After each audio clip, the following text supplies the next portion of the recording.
आप सभी पत्रकार बंधुओं का हार्दिक स्वागत है, अभिनंदन है। आज के जो ये प्रेस कॉन्फ्रेंस है, बहुत ही महत्वपूर्ण विषय पर ये आयोजित किया जा रहा है। बिहार के बहुत ही बड़ी शख्सियत जनाब मरहूम तस्लीमुद्दीन साहब, पूर्व मंत्री, भारत सरकार के पुत्र और 4 बार के विधायक और सांसद जनाब सरफराज साहब आज जनसुराज परिवार में शामिल हुए हैं। आप सरफराज साहब को प्रशांत किशोर जी, जनसुराज के सूत्रधार, राष्ट्रीय अध्यक्ष आदरणीय उदय बाबू, प्रदेश अध्यक्ष आदरणीय मनोज भारती जी, अफाक अहमद साहब, एमएलसी रहमान साहब, मीडिया प्रभारी तजम्मुल खान साहब, हमारे राज्य कोर कमेटी के सदस्य हैं कुशवाहा जी, प्रदेश महासचिव है दानिश खान साहब, प्रदेश उपाध्यक्ष है युवा के, डॉक्टर विजय साहब प्रभारी हैं और अमजद साहब राष्ट्रीय कोर कमेटी के सदस्य हैं। सभी लोगों की उपस्थिति में आज सरफराज साहब जनसुराज परिवार का हिस्सा बनने जा रहे हैं। यह हमारे लिए, जनसुराज परिवार के लिए बहुत ही सौभाग्य की बात है। उनको ज्वाइनिंग कराने के लिए आदरणीय उदय बाबू से मैं अनुरोध करूंगा कि उनके ज्वाइनिंग से पहले चंद शब्द आप रख दें मीडिया के सामने, फिर उनकी ज्वाइनिंग की जाए।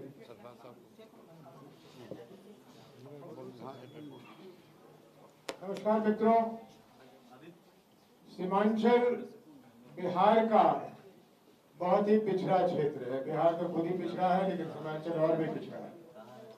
और सीमांचल में हम लोगों का ये मानना रहा है कि तस्लीमुद्दीन साहब के जाने के बाद वहां के मुसलमानों के लिए कोई अच्छा नेतृत्व नहीं मिल पाया। अगर नेता अच्छा मिला तो उन्हें पार्टी अच्छी नहीं मिली, और अगर पार्टी अच्छी थी तो उन्हें कोई ऐसा व्यक्ति नहीं मिला जो वहां मुसलमानों की नेतृत्व कर सके और उनके हक के लिए कुछ कर सके। हम सबों के लिए, जनसुराज के लिए, प्रशांत जी के लिए, मेरे लिए, हम सब के लिए बहुत ही सौभाग्य की बात है कि आज तस्लीमुद्दीन साहब के बड़े लड़के जो 4 बार के विधायक हैं, सांसद भी रह चुके हैं, जनाब सरफराज जी, उन्होंने इच्छा जताई कि वो जनसुराज का हिस्सा बनेंगे। और मैं समझता हूं कि उनके आ जाने से हमें सीमांचल में मजबूती मिलेगी और सीमांचल में वहां के रहने वाले मुसलमानों के लिए यह खास तौर पर यह खुशखबरी है कि उनके लिए बोलने वाला व्यक्ति, उनके लिए लड़ने वाला व्यक्ति आज जनसुराज का हिस्सा बन रहा है। और मुझे कोई शक नहीं है कि इनके आने से जनसुराज की जो परफॉर्मेंस होगी आने वाले चुनाव में, जो हमारे बीच में है, जिस चुनाव के बीच में हम हैं, वो बहुत अच्छी होगी। इन्हीं शब्दों के साथ मैं चाहूंगा कि सरफराज जी भी कुछ अपनी बात रख दें, फिर मैं चाहूंगा कि प्रशांत जी भी आप लोगों से मुखातिब हो। सरफराज जी।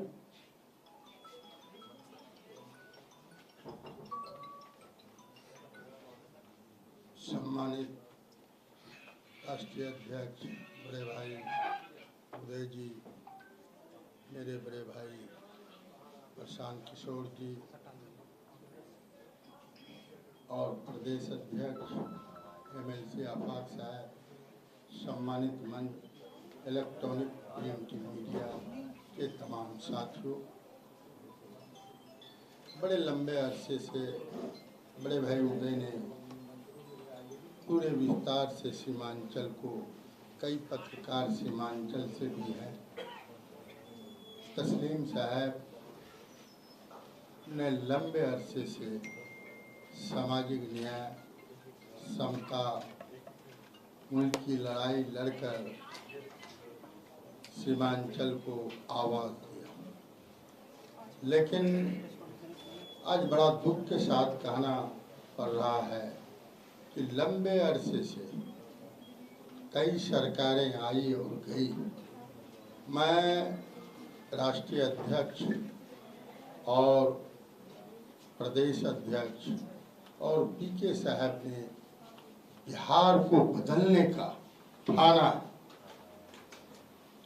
और इतना 30 सालों तक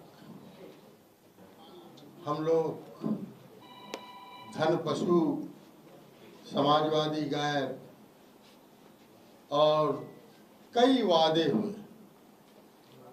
सीमांचल का मुसलमान की ही बात नहीं, गरीबी कम नहीं चाहिए।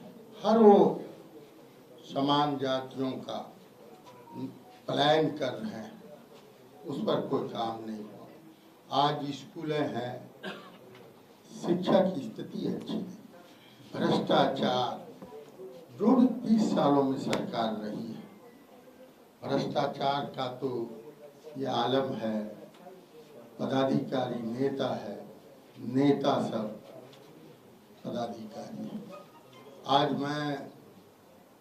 जब मैं उदय भाई, पीके भाई भी पहुंचे मेरे, मैं बड़े लंबे अरसे घुटन महसूस कर रहा। इस 30 सालों में एक ही दाल चटनी और धन पशुओं का राज हो गया। आज समाजवादी हो या जो जनप्रतिनिधि हो, क्या हालत है।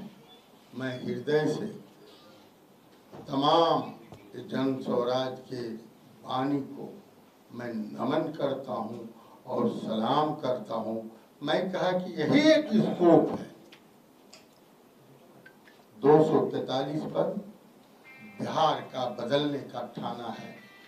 इसी में मैं समझा कि सीमांचल के हर वो जात, हर वो वर्ग, पिछड़े, दलित, अंगड़ा, पिछड़ा, सबका भला पीके के विजन और रीजन से हो सकता है, नहीं तो आज तक 30 सालों में कुछ नहीं हुआ।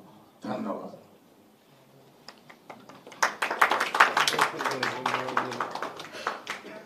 प्रदेश अध्यक्ष समस्त मीडिया के और प्रेस के साथियों को यहाँ आने के लिए धन्यवाद।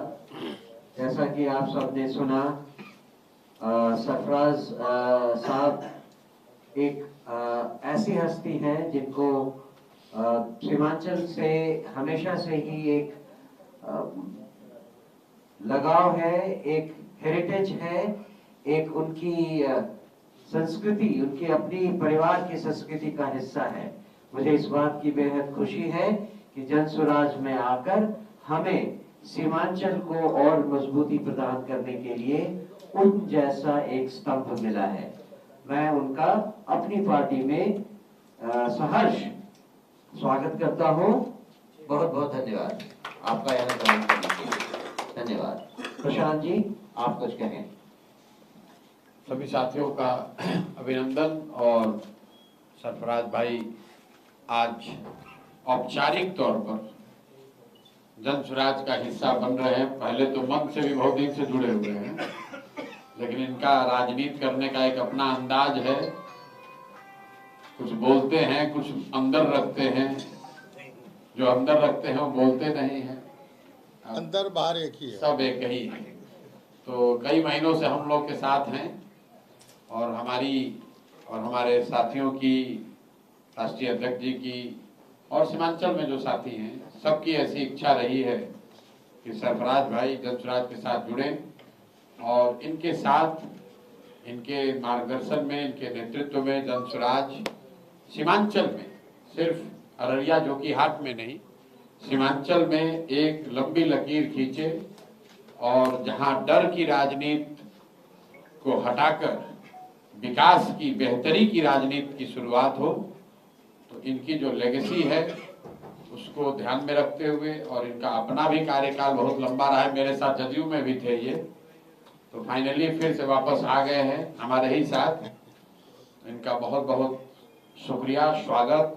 और आने वाले समय में मेरा विश्वास है कि आप, हम जन स्वराज के साथी और खासकर सीमांचल में जुड़े हुए वर्ग के लोग, सभी वर्गों के लोग, सरफराज भाई को जन स्वराज के एक प्रमुख नेता के तौर पर, हम लोग के सीमांचल में अगुवा के तौर पर लोग देखेंगे और इनके नेतृत्व में वहां पर जन स्वराज मजबूत होगा, वहां के समाज के सभी वर्गों का विश्वास हासिल करने में एक महत्वपूर्ण भूमिका अदा करेगा। इसलिए इन सब का मैं बहुत बहुत धन्यवाद करता हूं, आपका स्वागत करता हूं। शुक्रिया।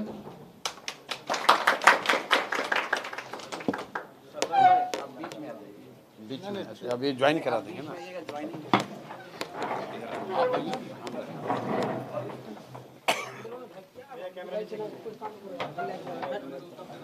आप हम लोग माला डाल देंगे।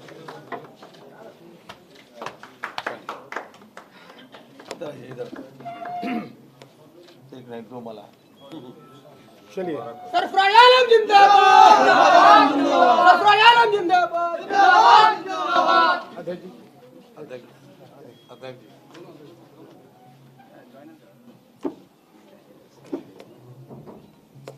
स्वागत है, बहुत बहुत स्वागत है। इधर आइए। हाँ भाग भाई। शुक्रिया। शुक्रिया, धन्यवाद। अशफाक साहब जो है आज सर आपने सम्राट चौधरी पे बोला बैठिए भाई। ने आप पे लिख किया है कि आपके पास दिमाग नहीं है, ऐसे लांछन नहीं लगाना चाहिए, क्या बोलेंगे सर? बैठ जाए।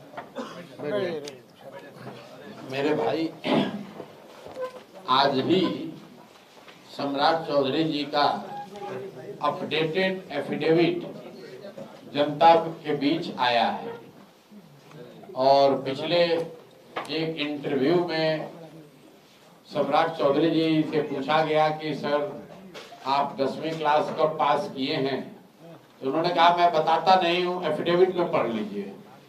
तो आज उनका एफिडेविट आया है और मैं भी उसमें पढ़ने की कोशिश कर रहा था। उसमें ये कहीं नहीं लिखा है कि वो 10वां कब पास किए और आज भी वही दावा किया है कि उन्होंने कामराज यूनिवर्सिटी से पीएफसी प्री फाउंडेशन कोर्स किया है।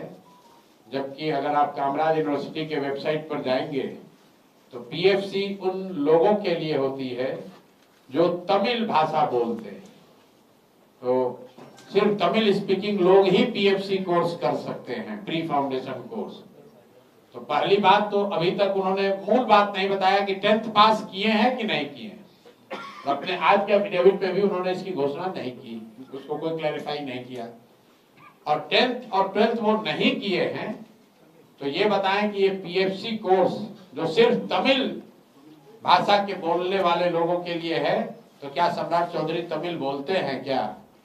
और नहीं बोलते हैं तो इसका मतलब है कि ये डिग्री कहीं से फर्जी खरीद कर लाए। और ये उन्हीं का एफिडेविट है, उन्हीं का सलाह है कि भाई हम बोलते नहीं है, हम एफिडेविट करते हैं। आज एफिडेविट आ गया है, जरा आप लोग देख लीजिए उसमें।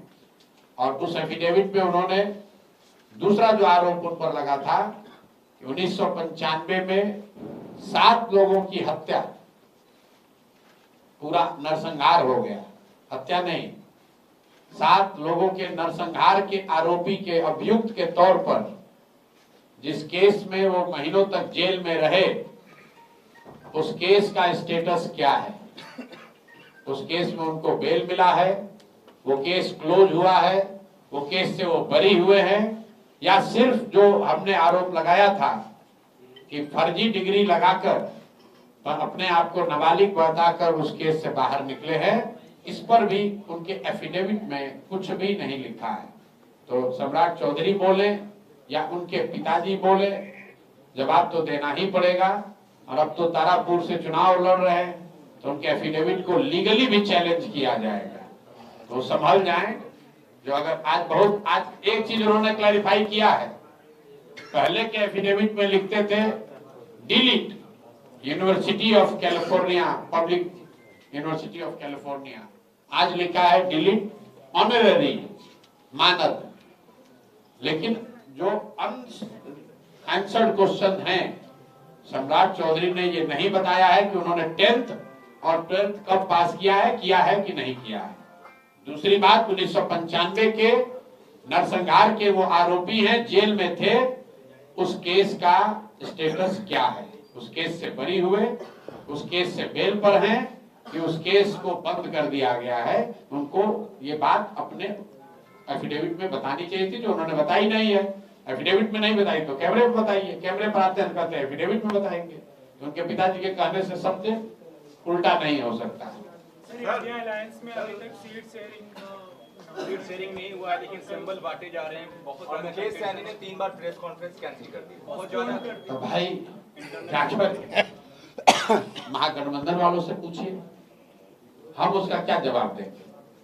हम लोग तो सिंपल बांट रहे हैं, 243 पर बांट रहे हैं। नहीं, वो सरकार बनाने की दावा कर रहे हैं ना कि सरकार में हम ही आएंगे, तेजस्वी यादव मुख्यमंत्री होंगे, डिप्टी वो सीएम। तो ठीक है, कोई डिप्टी सीएम खुद ही से बन गया, किसी ने कहा मैं ही बनूंगा और उसको अभी एक सीट ही नहीं मिला, तो बिना सीट ही के डिप्टी सीएम बन रहे थे। और महागठबंधन के लोग बताएं कि भाई मुकेश सहनी जी आपके साथ हैं कि नहीं है, हैं कि नहीं है, पहले ये बताइए। सीट का बात तो बाद में होगा। अभी तक मुकेश सहनी जी की पार्टी की ओर से आधिकारिक तौर पर किसी भी सीट पर सिंबल नहीं बांटा गया, जहां तक हम लोग की जानकारी है। और कई जगहों पर महागठबंधन में डबल सिंबल बांटे गए, जैसे बछवाड़ा है, वहां कांग्रेस और लेफ्ट दोनों ने सिंबल बांटा है। तो वहां उनको क्लियर करना चाहिए कि क्या फ्रेंडली फाइट होगा कई सीट पे, या गठबंधन टूट गया है खाली नाम के लिए, पब्लिक को बेवकूफ, जहां हो गया वहां बन गया, जहां नहीं बना वहां नहीं बना। मुझे ऐसा लगता है कि ये सत्ता की लड़ाई है, हर आदमी चाहता है कि ज्यादा से ज्यादा सीट लड़े, अपना आगे बढ़ा ले। यही लोग बता रहे थे, अपना यात्रा निकाले थे कि हम लोग का बहुत याराना है आपस में। अब याराना कितना है वो दिख रहा है, और महागठबंधन में ही नहीं दूसरे और भी देख रहे हैं। और ये ज्यादा बेचैनी इसलिए है कि कौन कितना सीट बेचेगा। पहली बार बिहार में दोनों गठबंधनों में खुलेआम सीट का ऑक्शन किया जा रहा है। अभी नाम आने दीजिए, तो 2 दिन में हम लोग भी प्रेस करके बताएंगे कि कितने बड़े बड़े बालू माफिया, शराब माफिया, जिसका उस क्षेत्र से कोई लेना देना नहीं है, जहां से उसको टिकट मिला है, कहीं के आदमी को उठाकर कहीं पर टिकट दे रहे हैं। जो करोड़ों रुपया दे वही वहां का उम्मीदवार है। तो बिहार की जनता देख रही है, अगर मेरे भाई फिर गलती करोगे और ये जो 5 करोड़ 10 करोड़ में लोग टिकट खरीद कर आ रहे हैं, उनको गलती से भी वोट दे दिए, तो याद रखना आपके और आपके बच्चों से ये पैसा ये लोग वसूलेंगे। कोई गेहूं बेच के अपने घर से पैसा नहीं दे रहा है, जो टिकट खरीदने के लिए 5 करोड़ रुपया दे रहा है, तो समझिए कि अगर विधायक गलती से बन गया तो कितना लूटेगा। तो अगर बिहार की जनता भ्रष्टाचार से परेशान है, तो ये मौका है, एक नई व्यवस्था बन रही है। जन सुराज में देखिए कौन लड़ रहा है। बिहार के सबसे प्रसिद्ध डॉक्टर, बिहार के सबसे बड़े वकील, बिहार के सबसे बड़े समाज सेवी, बिहार के सबसे बड़े शिक्षाविद, वो लोग लड़ रहे हैं जन सुराज से। और बिहार के सबसे बड़े बालू माफिया, बिहार के सबसे बड़े शराब माफिया, बिहार के सबसे बड़े ठेकेदार, बिहार के सबसे बड़े अपराधी, वो लड़ रहे हैं महागठबंधन से और इंडिया और एनडीए से। आप तय कर लीजिए कि किसको वोट देना है। जैसा बोओगे वैसा ही काटोगे। गलती करोगे मेरे भाई तो अगला 5 साल भोगोगे, रोओगे, कोई नहीं बचा पाएगा। मैं आप लोगों से पहले दिन से कह रहा हूं कि आप लोग इनको गठबंधन कहना बंद कीजिए। ये ठगबंधन है, ये ठगने के लिए बने हैं। और अब जैसे जैसे और नजदीक आ रहा, आप देख रहे हैं कि ये ठगी का काम चालू है, तो ये ठगबंधन है, इन्हें गठबंधन ना कहें। सीमांचल में भी कई ठगबंधन जा चुका है। सीमांचल में तो एक और है। हाँ, ये दो गठबंधन काफी नहीं था, तो एक और आए हैं, एक और आए हैं ठगी कर हैदराबाद से बैठ के। अरे भाई, एक गरीब बिहार को कितना लूटो। एनडीए वाला पहले महागठबंधन वाले लूटे, फिर एनडीए वाले लूट रहे हैं, अब हैदराबाद से भी आकर लूट रहे हो, लूटने का प्रयास कर रहे हो। कितने लोग लूटोगे? छोड़ दो मेरे भाई, हम लोग के और हमारे बच्चों को छोड़ दो, बिहार के बच्चों को छोड़ दो, इनको जीने दो, लूटो मत। और इस बार बिहार की जनता के पास वो अवसर है। आप स्टार प्रचारक कब जारी करेंगे सूची? कल जारी कर देंगे। प्रशांत जी ने जब से ये ऐलान किया है कि चुनाव नहीं लड़ेंगे, तब से कहा जा रहा है कि आप तेजस्वी यादव से डर गए हैं, आपने सरेंडर कर दिया। क्या लगता है? ऐसा है कि तेजस्वी यादव, उनके पूरे परिवार, उनके माताजी, पिताजी 18 साल की सत्ता उनके सामने यहाँ दल बनाए हैं और उनको तीसरे नंबर पर ढकेल देंगे। उनको कुछ नहीं कर पाएंगे तेजस्वी यादव हम डरने वाले हैं। तेजस्वी यादव हमको डरा देंगे। चुनाव नहीं लड़ने का जो निर्णय है वो सिर्फ इस बात पर लिया गया है कि समय की जो सीमा है उसमें एक व्यक्ति कितना कुछ कर सकता है। अगर मैं चुनाव लड़ने जाऊंगा, मेरा 4 दिन 3 दिन तो लगेगा। उन 4 दिन में 40 जन सुराज के जो विधायक चुनाव लड़ रहे हैं, विधायक की क्या चुनाव लड़ रहे हैं जो लोग, वहां जाकर प्रचार कर सकते हैं। हम कोई तेजस्वी यादव की तरह, हमारे पिताजी का दल तो है नहीं जो लूट के रुपया रखे हैं। तो भैया संसाधन भी हमें जुटाना है, दल भी तिनका एक करके बनाया है, लोगों को भी इकट्ठा करना है, प्रचार भी करना है।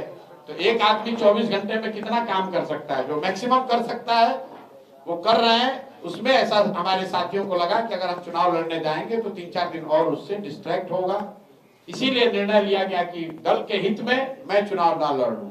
और डरने और डराने की जो बात है, तो बिहार की जनता को 2 बात तो बिल्कुल सबको मालूम है। प्रशांत किशोर डरता किसी से नहीं है, और कोई बिहार में किसी के पास इतना पैसा ताकत है नहीं कि हमारा ईमान खरीद सके। ये 2 बात तो हर आदमी बिहार में मान रहा है, वोट हमको दे या न दे, कि प्रशांत किशोर किसी से नहीं डरता है, ना एनडीए से, ना इंडिया से, ना उनके नेताओं से, ना अपराधियों से। और जहां तक पैसे की बात है, ईमानदारी की बात है, एक ही ऐसा दल है जिसमें पूरे बिहार में कोई नहीं कह सकता है कि टिकट बिका हो, कि कोई पैसा दे के टिकट खरीद ले। जनसुराज में जो बात हम लोगों ने वादा किया था वो पूरा किया है। जोकीहाट से क्या सरफराज जी को लड़ाना है ना? अब फिर वही बात, ये तो दल ही तो निर्णय लेगा भाई। ये यहाँ बैठे बैठे हम लोजपा और राजद नहीं ना है। बाहर खबर है कि सर्वे सर्वा आप ही हैं। तो अगर सर्वे सर्वा है तो हम ही लड़ जाते राहुल को। हमारा तो मन था, गए थे प्रचार करने, पार्टी ने कहा, लड़ने गए भी थे, वहां हल्ला भी हुआ और पार्टी ने कहा कि नहीं, आप लड़ना उचित नहीं है। यहाँ दल के दोनों हमारे अध्यक्ष बैठे हैं, अगर हम जबरदस्ती करें तो लड़ सकते हैं, लेकिन उसकी जरूरत नहीं है, सबकी सहमति से ही काम चलता है। मगर सवाल ये है कि आपने बहुत बयान दिया कि हमारे यहाँ जो पहले से आएगा, मेहनत करेगा, काम करेगा, उसी को टिकट मिलेगा। एट अ टाइम कोई आएगा ऐसा और टिकट लेके चला जाएगा, ऐसा नहीं होने वाला है, बिल्कुल नहीं होने वाला। मेरे बयान में मुकामा में पीयूष मेरे बयान को पूरा ध्यान से सुनिए। हम जो बोलते हैं बहुत संभल के बोलते हैं। हमने कहा कि 90% लोग, कि पूरा बयान निकाल के देख लीजिए, 90% लोग जनसुराज में वही लोग चुनाव लड़ेंगे जो जनसुराज से पहले से जुड़े हैं, इसमें आवेदन दिया है, काम किया है, जनसुराज की बात को घर घर पहुंचाने में हमारे साथ कंधा लगाया है। दूसरी बात मैंने कही कि जो लोग जनसुराज से चुनाव लड़ेंगे उसमें से ज्यादातर लोग ऐसे होंगे जो पहले जीवन में कभी चुनाव नहीं लड़े। जो सूची जारी हुई है जनसुराज की, उसको आप देख लीजिए। लेकिन साथ में मैंने ये भी कहा कि कुछ अपवाद को छोड़ दीजिए। अपवाद के लिए हम लोगों ने 5 से 10% रखा है।